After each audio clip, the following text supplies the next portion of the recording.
Today we have Mr. Dayanand Shetty, who is Joint Secretary of Mumbai Suburban Athletic Association, and in this interview we will discuss the problem faced by the athletes, and here we present this interview.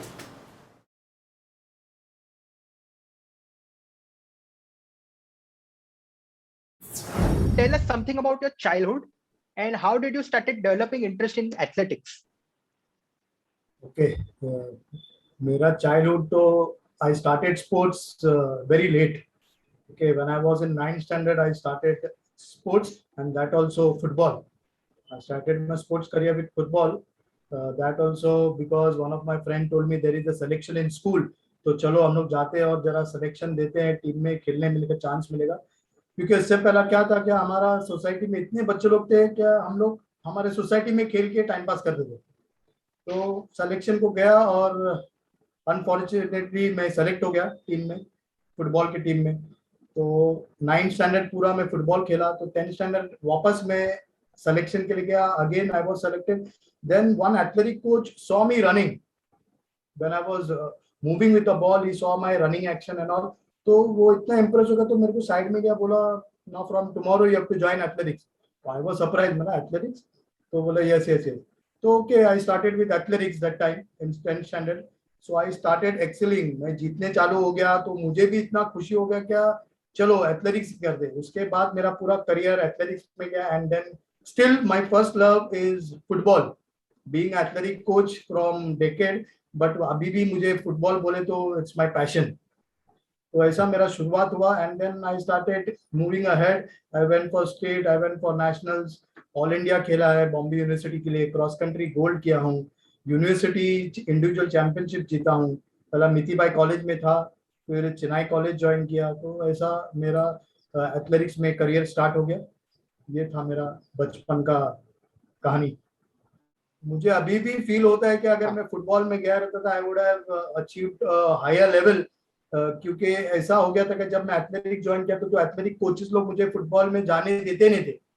पहले ही जाके coach football coaches को बोल देते अगर ये selection को आया तो उसको सिलेक्शन नहीं देना है, क्योंकि एथलेटिक्स में कर रहा है, एथलेटिक्स से फुटबॉल खेला तो इंजरी हो जाएगा, फिर एथलेटिक्स में टीम सफर हो जाएगा, इसके लिए. लेकिन आज भी मुझे लगता था कि मैं अगर फुटबॉल खेलता था तो I would have achieved a lot. But वो डेस्टिनी होता है, एक जहाँ जाना है वहीं जाएगा. वैसा I am now happy with this athletic career too. मुझे लगता है कि अगर मैं एक पर्टिकुलर स्पोर्ट में अच्छा कर रहा हूँ तो हमें लगता है कि दूसरे की बात न मान के हमें अपने इंस्टिंक्ट को फॉलो करना चाहिए, तो हो सकता है हम उसमें आगे बढ़ सके. यस, जरूर जरूर, वो तो है. जब एक एथलीट बहुत सारे कॉम्पिटिशन्स खेलते हैं, जैसे अगर हम ट्रैक फील्ड की बात करें तो जैसे स्प्रिंट्स हो गए, मिडिल डिस्टेंस रनर हो गया, लॉन्ग डिस्टेंस रनर हो गया, लॉन्ग जंप हो गया, हाई जंप हो गया, तो आपके अकॉर्डिंग किसी एथलीट का जो मेंटल प्रेशर रहता है वो कौन से पॉइंट पे मैक्सिमम होता है, जब उसे लगता है एक फियर रहता है, प्रेशर बहुत ज्यादा रहता है? मेनली देखो, हायर लेवल कंपटीशन में जब जाते हैं एथलीट, जैसा नेशनल इंटरनेशनल, प्रेशर तो सबको होगा, वो कितना भी टॉप एथलीट हो. ठीक है, आज मैं इंडिया रिप्रेजेंट कर रहा हूँ और मैं मुझे लगता है कि मेरा परफॉर्मेंस इतना टॉप लेवल है, लेकिन एक प्रेशर, कंपटीशन का प्रेशर इज टोटली डिफरेंट. वो थोड़ा तो प्रेशर होगा और depend on your performance. Means आप क्या लेवल तक फिटनेस लेवल हो, क्या लेवल आप ट्रेनिंग कर चुके हो, वो भी बेस आपका कैलकुलेट होता है आपका वहां पे प्रेशर के लिए. ठीक है, तो कंपटीशन लेवल में ऐसा नहीं कि प्रेशर नहीं होता, हर एथलीट को होता है. अगर मैं बोलूँ तो टॉप से टॉप हुसैन बोल्ट को भी कभी तो कभी प्रेशर आया रहेगा. क्या, क्योंकि ऐसा चीज है एथलेटिक्स या कोई भी स्पोर्ट्स, क्या वो मेरा दिन होना चाहिए उस दिन. अगर आप टॉप लेवल भी हो, अगर मेरा लक नहीं साथ देता है तो अगर मैं टॉप भी हूं तो भी मैं कभी कभी हार सकता हूं. और मेन चीज है प्रेशर लो करने के लिए. एक चीज है क्या, बच्चे को जब हम कंपटीशन में जाते हैं तो कोचेज लोग बहुत फोर्स करते हैं कि तुमको जीतना है, गोल्ड मेडल, सिल्वर मेडल. लेकिन मेरे हिसाब से ये होना चाहिए क्या, बच्चे को प्रेशर देने से अच्छा उनको बोलो तुम जितना ट्रेनिंग करे उतना परफॉर्मेंस दे दो, दैट इज मोर इम्पोर्टेंट. अगर लास्ट ईयर आप 100 मीटर्स 10:8 भागे, अभी 10:7 भागो, 1 सेकेंड भी अगर कट करते हो तो that is your achievement. And I be as a coach I will be happy. तो उस तरह से जरा वो भी रिलैक्स होगा. अगर आप कुछ अगर फोर्स करेंगे मुझे कैसा भी नेशनल मेडल चाहिए या स्टेट मेडल चाहिए, तो उनको आप नेगेटिव एनर्जी सप्लाई करते हैं, जिसमें वो और स्ट्रेस पे आ जाता है और प्रेशर पे आ जाता है, और वो अपना कंपटीशन के लिए बहुत नुकसान होता है. तो आप जितना मेडिटेशन कराएं उनको और जितना पॉजिटिव एनर्जी आपके तरफ से एज अ कोच उनको एथलीट को दो, तो मुझे लगता है क्या वो बेटर परफॉर्म करेंगे। नहीं तो आप कोचिज का आजकल का ये है कि नहीं बेटा आपको जितना ही है कैसा भी, लेकिन वो प्रेशर देने से अच्छा आप बोलो कि आप खाली अपना पर्सनल बेस्ट रन करो, I am happy with the performance. तो मेरे हिसाब से क्या वो जरा खुश रह के और बिंदास भागेगा। जिस एथलीट का performance up to the mark है, मतलब वो डे बाय डे उसका परफॉर्मेंस बेटर होते जा रहा है, तो उसके मन में क्लियर गोल है कि यस मुझे अपना जो फ्यूचर है वो एथलेटिक्स में करना है या कोई पर्टिकुलर स्पोर्ट है उसमें करना है। लेकिन अगर किसी एथलीट का परफॉर्मेंस वो इंप्रूव ही नहीं कर पा रहा है, चाहे चाहे वो कितनी भी ट्रेनिंग कर रहा है, कुछ भी कर रहा है, लेकिन एक एक पॉइंट पे आके उसका जो ग्राफ है वो हमें एक स्टेबल ऐसे स्टिल दिखाई देता है, वो चाहे कुछ भी करे। तो सर उसके लिए कोई प्रैक्टिकल सोल्यूशन है, उसके लिए आपको एडवाइस देना चाहेंगे ऐसे जो एथलीट्स हैं उनके लिए? देखो जो एथलीट जो इम्प्रूव हो रहे हैं जो परफॉर्म कर रहे हैं उनको तो ठीक है, वो एक स्टेप बाय स्टेप अपना प्रोग्रेस लेवल क्लियर कर रहे हैं। जो नहीं कर रहे हैं उनको भी होप नहीं छोड़ना चाहिए। द मेन थिंग अगर एज अ कोच मैं बोलूँ तो मैं जब ट्रेनिंग लेता हूँ तो फर्स्ट थिंग मेरा एथलीट को ये बोलता हूँ क्या keep a record what you are doing, means a diary जो लिखते हैं हम लोग। चलो आज मंडे है, आज मंडे को मैंने ये वर्कआउट किया है और ये मेरा टाइमिंग था, ये रेपिटेशन किया है। जो भी ट्रेनिंग करते हैं अगर आप एक डायरी में मेंटेन करते हैं तो अगर 3 महीने के बाद अगर आपका प्रोग्रेशन लेवल नहीं आ रहा है तो कोच को एक आइडिया मिलता है, जब वो फ्लैशबैक में जाते हैं पीछे का देखते हैं, ओके चलो ये तो we can modify the training schedule for him, और जो भी है उनका वर्कआउट जरा शफल कर सकते हैं और फिर वापस 3 महीने के बाद चेक कर सकते हैं क्या उनका इंप्रूवमेंट है क्या नहीं। ये एक चीज है जो इंप्रूवमेंट आप एज अ कोच देख सकते हैं। अगर अपना बच्चे को बोलेंगे कि एक डायरी लिखना है, it takes hardly 5 minutes where I tell my children to write a diary whatever they do।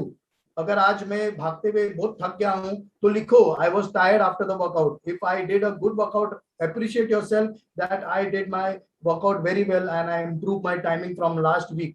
so ऐसा अगर लिखेंगे तो क्या कोचिस को भी और एथलीट को भी पीछे देखने को भी ये मिलेगा कि अच्छा ये टाइम पे मैंने 3 महीना पहला ये वर्कआउट किया था और अभी मैं सर ने मेरा कोचिंग किया, क्या ये इंप्रूवमेंट है। ठीक है, वो एक चीज है। और एक चीज है एथलीट का प्रॉपर डाइट, खाली ट्रेनिंग से कुछ नहीं होता।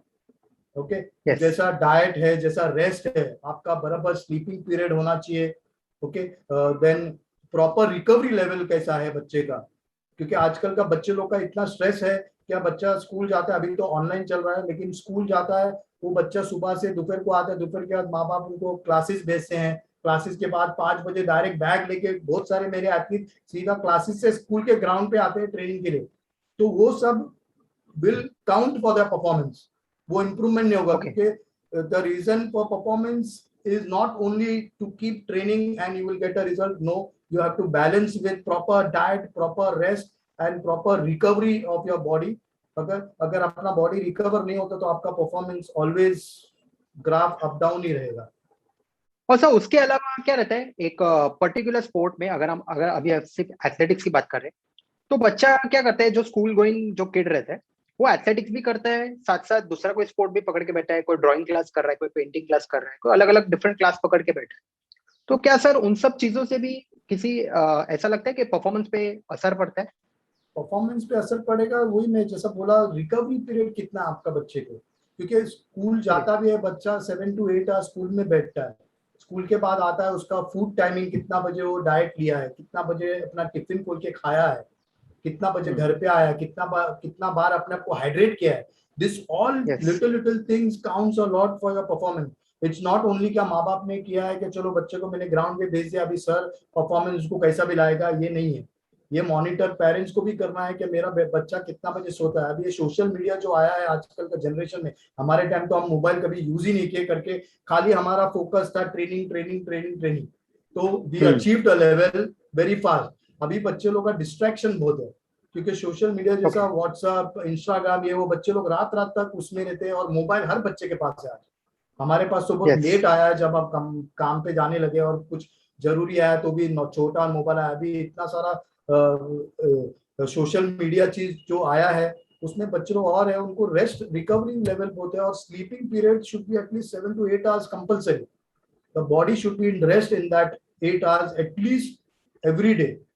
तो वो सब चीज इंक्लूड होता है and then you can see the performance if everything goes right. And as I told you that आपको अपना मॉनिटर करना है, एक छोटा सा डायरी लिख के, that also you can yourself can see the flashback that 6 months back I was running here and 6 months after that I'm improved or no, so that coach also and the athletes can sit together and chalk out different workout to improve their performance.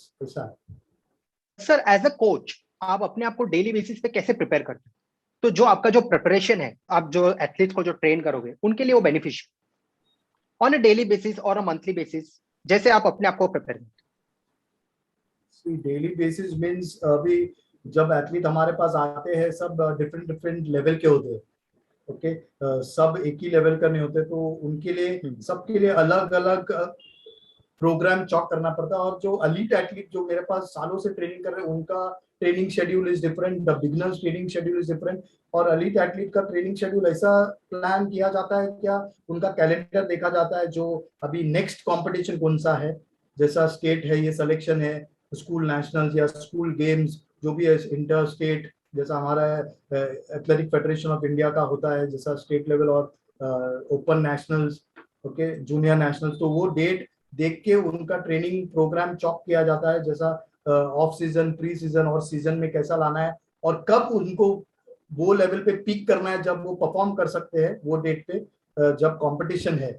और उसके बाद वापस उनको कैसा नीचे लाना है, जैसे ही नेशनल्स खत्म होता है तो उनके बाद उनको 3 महीने का जरा रिलैक्सेशन है, वहां पे कुछ कंपटीशन है, वैसा वापस उनको नीचे लेवल पे लाके फिर से स्लोली स्लोली ग्रेजुअली वापस नेक्स्ट 3 महीने के बाद जो एथलेटिक मीट होने वाला है उसके लिए प्रिपेयर करना चाहिए। तो it's totally very difficult to plan because इतना कंपटीशन होता है हमारे मुंबई में, जैसा छोटे बच्चे लोग तो इंटर स्कूल बहुत होता है, फिर डिस्ट्रिक्ट लेवल होता है, तो इट्स लिटिल डिफिकल्ट। और आजकल के पेरेंट्स को क्या है, जैसे ही बच्चे को भेजा उनको परफॉर्मेंस चाहिए, ठीक है, that is which is totally wrong from their side, because बच्चे को अगर हम डायरेक्टली पुश करेंगे तो वो थोड़ा लेवल तक वो स्टेज पे रहेगा, उसके बाद आप इंजरी आएगा, फिर बर्नआउट हो जाएगा, ओके ठीक है, फिर उनको वो इंटरेस्ट निकल जाएगा क्या मैं एथलेटिक नहीं करना चाहता क्योंकि इंजरी में रहता हूँ। तो स्लोली स्लोली अगर पेरेंट्स भी होल्ड कर सकते हैं क्या एटलीस्ट 1.5-2 साल के बाद मेरा बच्चा परफॉर्म करेगा तो I will be happy, so that thing will come inside, उतना अगर समझ गए पेरेंट्स तो it will be a better this where we can get a children to go for a long year of period where they can train and they can perform at a higher level. Athletics में जो भी problems है आपके according, तो ऐसी क्या problems है जिनको हम सॉल्व करके एथलीट्स है उनको बेनिफिट्स मिल सके और उनका जो फ्यूचर है वो ब्राइट हो सके, आई मीन जो रिजल्ट्स है वो काफी हद तक अचीव हो सके? द मेन थिंग है जो है वो है एथलेटिक्स का 400 मीटर ट्रैक फॉर ट्रेनिंग। जैसा मुंबई सबब जैसा हमारे पास जो है वहाँ पे ट्रैक की बहुत कमी है, हमको कभी कभी सिटी जाना पड़ता है ट्रेनिंग के लिए, क्योंकि सबब में हमारे पास 400 मीटर का ट्रैक अभी तो बैंड्रा में एक रेक्लेमेशन में खुला है और एक साई में था कांदिवली में जो अभी बंद पड़ा है 1.5-2 साल से। तो हम लोग को बहुत दिक्कत होती है क्योंकि the main facility is to children in a proper 400 meter track, okay, so they will get a proper training over that क्योंकि that वो जो ग्राउंड है वो प्रॉपर मेजरमेंट है। अभी हम लोग कहाँ पे भी ग्राउंड पे करते हैं तो हमको मेजरमेंट करना पड़ता है, 60 मीटर का रेपिटेशन करना है तो 150 का, जहाँ कहाँ 150 मेजरमेंट भी नहीं होता है, इतना छोटा ग्राउंड है। लेकिन हमारे कोचेस जो मुंबई सबक के वो कुछ भी ये करके कभी बीच पे जाके ट्रेनिंग करते हैं, वहां पे मेजरमेंट करते हैं, चलो 400 का repetition. So main thing is infrastructure जो होना चाहिए हमारे सबब में या कहाँ पर भी जहाँ पे भी स्पोर्ट्स एक्सेल होना चाहिए, वो जो है वो ट्रैक और प्लस थोड़ा रिक्वायरमेंट जैसा इक्विपमेंट जो बच्चे लोग यूज करके ट्रेन कर सके, वो एक बहुत इंपॉर्टेंट चीज है। क्योंकि ट्रैक की कमी के कारण हमारे एथलीट्स लोग कहाँ पर भी ट्रेनिंग कर रहे हैं और बहुत सारा कोचेस मुझे बोलते हैं सर मेरे पास ग्राउंड नहीं है, मैं यहाँ ट्रेनिंग ले रहा हूँ, कभी यहाँ ले रहा हूँ, स्टेप्स पे करा रहा हूँ, कहाँ पर भी कराते हैं, लेकिन still we are doing and our athletes are performing. लेकिन अगर पूरा फैसिलिटीज दिया जाएगा तो I hope we'll have lot of India colour athletes from our Mumbai suburb. तो सर आपके अकॉर्डिंग मुंबई सिटी में कितने ट्रैक फील्ड्स रहेंगे? मुंबई सिटी में अभी एक यूनिवर्सिटी एक ट्रैक है और एक पीडीपी है जो 400 मीटर ट्रैक है। वहां पर है। तो लेकिन हमारे सबब के लिए वो ट्रेवल करना और ट्रेनिंग करके वापस आना इट्स लिटिल डिफिकल्ट। तो अगर सबब के लिए जो हमारा साई था वो सेंटर पे था, अभी एक बैंड्रा रिक्लेमेशन में खुला है, तो लेकिन हम लोग जाते हैं, लेकिन it is little costly to adjust, because athletics में डिफरेंट डिफरेंट कैटेगरी के बच्चे लोग हैं, पेरेंट्स है जो अफोर्ड नहीं कर सकते। तो साई जो था Yes. गवर्नमेंट का सेंटर था, where it was very minimum charges where the Hmm. athletes can train. So that was a good thing, but it is closed right now. They are renovating the thing. Let's see, hope for the best, कब open होगा और फिर हम लोग वापस जाके वहाँ पे ट्रेनिंग करें। So what are the different ways in which an athlete can get an international exposure? मतलब ना कि मैं ऐसा कह रहा हूँ कि एक एथलीट को हम बाहर भेजे इतना खर्चा करके, या हम बाहर के लोगों को इतना यहाँ पे बुला सके, क्योंकि इसमें खर्चा बहुत लगता है। इसके अलावा सर आपके अकॉर्डिंग कोई आपके पास कोई आइडियाज है ऐसे जिससे हम इंटरनेशनल एक्सपोजर मीटिंग रख सके, उनके जो पॉइंट्स है या जो वो कैसे सिखाते, तो ऐसे एक मीटअप जो रहेगा कोचेस और जो एथलीट्स के बीच में, तो आपके अकॉर्डिंग ऐसा कुछ हो सकता है? हो सकता है। और मेन चीज है, अभी एएफआई जो है, हमारे प्रेसिडेंट है आदिल सुमारेवाला और उसके टीम, सर आदिल सुमारेवाला जो उनके टीम है जो बहुत अच्छे से काम कर रहे हैं इसके लिए। जो छोटे छोटे डिस्ट्रिक्ट में जाके वो अभी बच्चे लोग को वहां से उठा के ट्रेनिंग सेशन चालू किए हैं, एथलीट्स का ट्रेनिंग हो रहा है, जो बोलते हैं ग्रास रूट लेवल, जो एकदम जीरो से उनको ऊपर ला रहे हैं। तो मैं I would thank sir Adille Sumariwalla, who is the president of AFI, जो बहुत सपोर्ट कर रहे हैं। और हमारे एथलेटिक्स के महाराष्ट्र सेक्रेटरी जो एथलेटिक्स के है सतीश उच्चिल, वो भी सर सतीश उच्चिल भी बहुत मेहनत कर रहे हैं इस चीज के लिए, जो हम लोग ग्रास रूट से अभी ऊपर ला रहे हैं। और exposure means international, it is little difficult, लेकिन अभी ऐसा हुआ कि कोचेस लोग का सेमिनार ऑर्गेनाइज हो रहा है, जहां इंटरनेशनल कोचेस या इंटरनेशनल हमारे टेक्निकल ऑफिशियल्स जो आ रहे हैं। और अभी जो लॉकडाउन था तो हमारा साउथ एशिया फेडरेशन का मीटिंग हुआ था, जहां कोचेस को बहुत सारा आइडिया दिया गया है, नया रूल्स का, फिर ट्रेनिंग सेशंस का। So that will help coaches, Indian coaches. तो बहुत एक मुझे ऐसा लगता है कि मुझे अभी परफेक्ट याद नहीं है, 1 वीक का ट्रेनिंग सेशन था, जहाँ it's really help all the coaches of India, और more than 1200 coaches have joined it. So it was a great thing done by the AFI to conduct that training session. different event हुआ था। फिर हमारे महाराष्ट्र में भी coaches के लिए थोड़ा सा गाइडेंस हुआ था, जहाँ पे डिफरेंट कोचेस अपना अपना आइडिया देके, and there was a interaction, what you are training, how we are training. So थोड़ा बहुत ऐसा करके we can go forward, and it's a slow process because it require lot of funding. ठीक है। Yes. तो abroad का, and AFI has brought lot of foreign coaches to train Indian athletes. So that is also a good thing, as we got a gold medal in javelin throw in the Tokyo Olympics, Neeraj Chopra. So that is all support Yes. of the Indian government who has supported him, funded him for train abroad.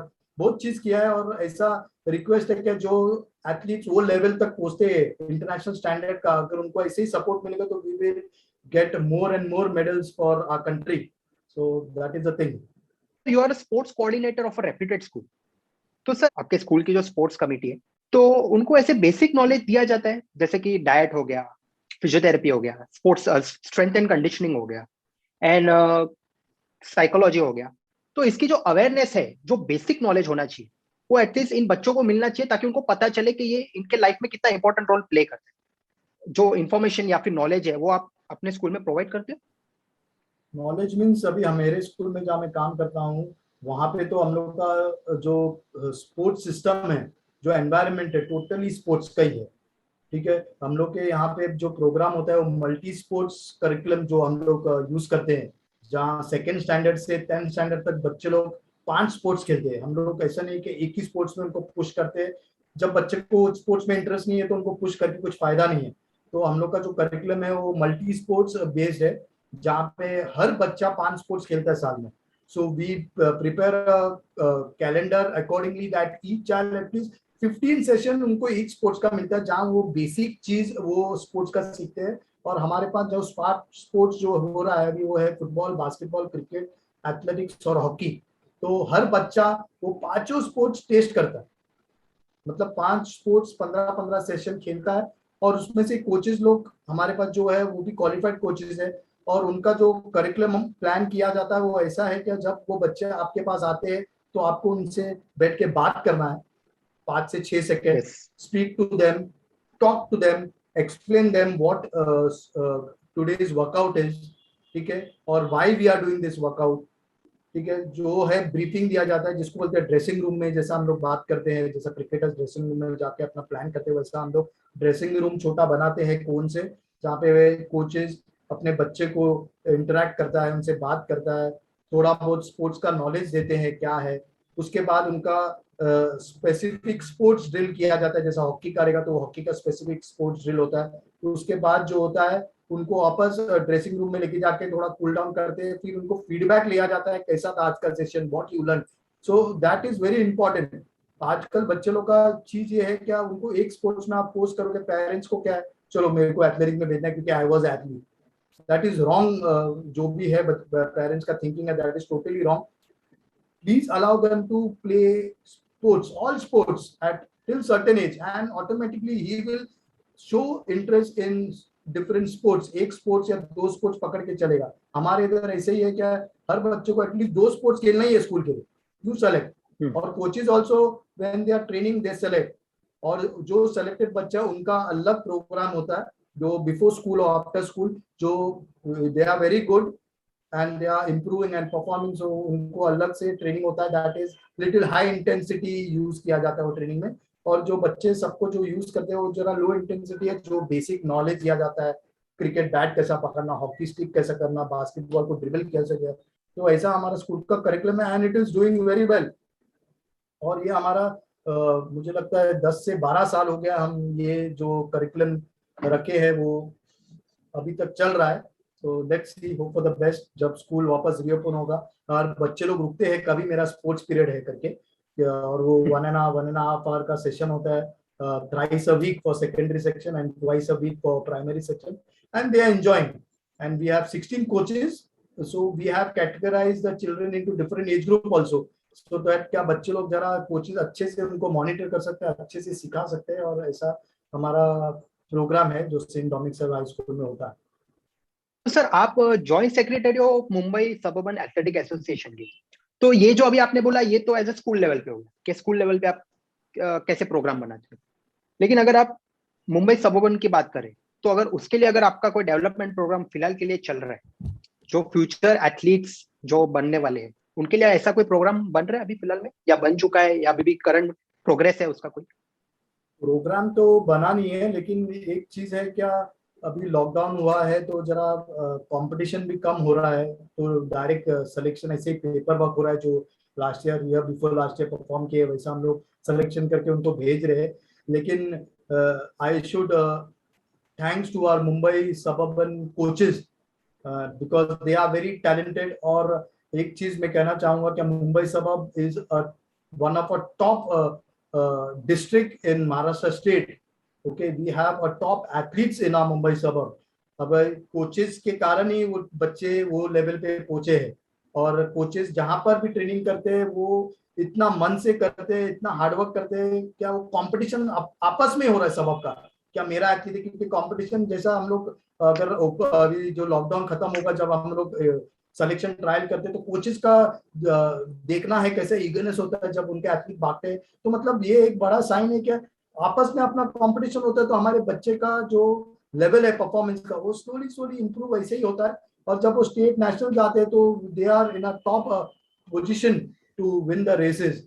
So I should thanks to our Mumbai suburban coaches who are doing really a good job by training the athletes, and we have lot of coaches in our Mumbai suburb, and all are good and qualified coaches that you can see when Maharashtra state में जब होता है वहां पे जो result मिलता है, वहां पे अगर आप देखोगे मुंबई सबअर्ब जब नाम आता है विनिंग शीट में, जब भी आपको पता चलता है क्या हमारे कोचेस क्या कर रहे हैं और कैसा मेहनत कर रहे हैं। And hats off to the parents and the athletes also, जो फुल इंटरेस्ट लेके बच्चे को जहां पर भी कोच बुलाते हैं ट्रेनिंग को वहां लेके जाते हैं।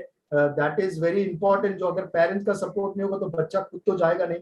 तो thank you to the parents also who are supporting with the kids, and the coaches also planning their program in such a way that lockdown हो या कुछ भी हो, ऑनलाइन ट्रेनिंग लिए है लोग ने, बहुत सारा जन का मैं ऑनलाइन ट्रेनिंग देखा हूँ, जो ऑनलाइन ट्रेनिंग में भी बच्चे लोग को जितना होता उतना लोग ने फिट रखा है कंपटीशन के लिए. That is very good sign and I am very happy to be in Mumbai suburban district. Sir, any advice would you like to give to the upcoming athletes और जो upcoming जो coaches है जिनको athletics में अपना career बनाना है, उनके लिए अगर आपको एडवाइस देना चाहिए? See, मेरा एडवाइस जो भी एथलीट जो भी अभी ज्वाइन कर रहे हैं या अभी कर चुके हैं, please hold down, okay, and gradually you will get the performance. Don't force yourself to get a performance fast. The performance will be fast but it won't stand for a longer time. It will come down. तो अगर आप slow and study step चढ़ते हैं, जैसा अभी हम लोग building बनाते हैं तो पहला बेस बनता है, उसके बाद ही हम लोग एक एक फ्लोर बढ़ाते हैं. अगर आप वैसा अगर ट्रेनिंग शेड्यूल करें कि आराम से बेस बनाओ अपना पहला, slowly and I will tell you that if you go slowly and you stay there for a longer period of time, if you think that no, I joined, अभी मैं join किया, मेरे को 2 महीने में मेरे को state जीतना है, national जीतना है, then you are inviting injuries. And please train hard, sleep well, eat well, and recovery is very important. ये चारों चीज आपको बैलेंस करके चलना है अगर आपको परफॉर्मेंस देना है. तो ये मत सोचो कि मैं 2 घंटा ग्राउंड पे जा रहा हूँ, मेरा सर मेरे को ट्रेनिंग लिया, आज मैं बहुत भागा, लेकिन वो बहुत भागने से परफॉर्मेंस आने वाला नहीं है. जब आप सब चीज बैलेंस नहीं करोगे तो आपको रिजल्ट कभी नहीं आएगा. ये मेरा एक्सपीरियंस है and I think so I have more than 18 to 20 years of experience in this athletic field. अगर आप प्रॉपर डाइट नहीं लिए, प्रॉपर रेस्ट नहीं लिए और प्रॉपर रिकवरी, अगर आपका बॉडी लगता है कि आप रिकवर नहीं है तो next day again you can take a rest instead of taking 10 days rest after injury. It is better to take 1 more day rest and recover from your tiredness और सोरनेस. क्योंकि बहुत बच्चे को ऐसा होता है क्या, आज मैं ट्रेनिंग किया, कल मैं रेस्ट लिया तो मैं जीरो हो जाऊंगा, मैं परफॉर्म नहीं कर पाऊंगा. दैट इज रॉन्ग थिंकिंग ऐसा है कि बॉडी अगर आपका रेडी है कुछ करने के लिए, you have to do it.